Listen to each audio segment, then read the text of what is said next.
जमिनीच्या मोजणीसाठीचे नवीन दर व नियम. शासनाचा नवीन जी.आर. आला.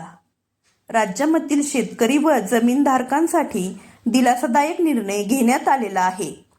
महसूल विभागाने जमीन मोजणी प्रक्रियेत मोठे बदल केलेले आहेत.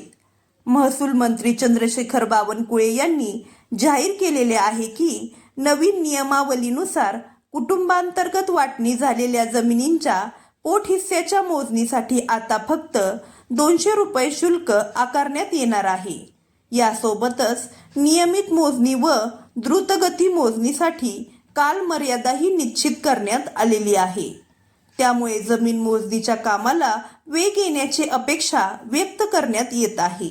राज्य शासनाच्या या निर्णयामुळे कौटुंबिक वाटणी, वारसा हक्क व मालकी हक्काशी संबंधित प्रकरणे जलद गतीने निकाली निघण्यास मदत होणार आहे, असे महसूल विभागातील अधिकाऱ्यांचे मत आहे. या अगोदर पोटहिस्सा मोजणीसाठी जमिनीच्या क्षेत्रफळानुसार व प्रकारानुसार 1,000 ते 14,000 रुपयांपर्यंत खर्च येत होता. त्यामुळे अनेक शेतकरी मोजणी प्रक्रिया टाळत होते.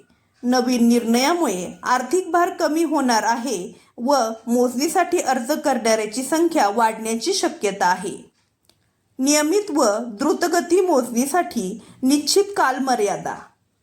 राज्य शासनाने जमीन मोजणीच्या प्रक्रियेला वेळेचे बंधन घालून दिलेले आहे. त्यानुसार नियमित मोजणी 21 दिवसात पूर्ण करणे बंधनकारक आहे व द्रुतगती मोजणी 30 दिवसांच्या आत पूर्ण करावी लागणार आहे. यामुळे अर्ज प्रलंबित राहण्याचे प्रमाण कमी होईल व नागरिकांना वेळेत सेवा मिळवण्यास मदत होणार आहे. ग्रामीण व शहरी भागातील नवीन दर. ग्रामीण भागासाठी 2 हेक्टरपर्यंतच्या जमिनींसाठी नियमित मोजणी शुल्क 2,000 रुपये, द्रुतगती मोजणी शुल्क 8,000 रुपये. शहरी भागासाठी 1 हेक्टरपर्यंतच्या जमिनीसाठी नियमित मोजणी शुल्क 3,000 रुपये, द्रुतगती मोजणी शुल्क 12,000 रुपये. कौटुंबिक वाटणी मोजणी.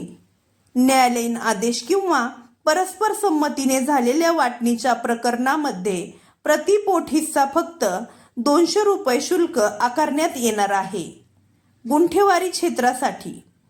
महाराष्ट्र गुंठेवारी विकास अधिनियमांतर्गत येणाऱ्या भूखंडाच्या मोजणीसाठी नियमित शुल्काच्या 1.5 पट शुल्क आकारण्यात येणार आहे.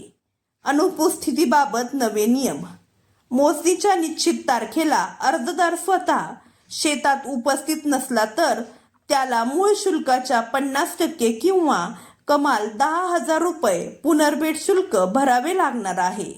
परंतु जर संबंधित सरकारी भूमापकच अनुपस्थित राहिला तर अर्जदाराकडून कोणतेही अतिरिक्त शुल्क आकारण्यात येणार नाही. नागरिकांवर अन्याय होऊ नये याची देखील काळजी घेण्यात आलेली आहे. आक्षेप असल्यास पुनर्तपासणीची सुविधा. कनिष्ठ भूमापकाने केलेल्या मोजणीबाबत काही आक्षेप असेल तर वरिष्ठ अधिकाऱ्यांकडून पुनर्तपासणीची मागणी करता येणार आहे. परंतु त्यासाठी मूळ शुल्काच्या 3 ते 4 पट अतिरिक्त शुल्क भरावे लागणार आहे. अर्जासाठी कोणती कागदपत्रे गरजेची.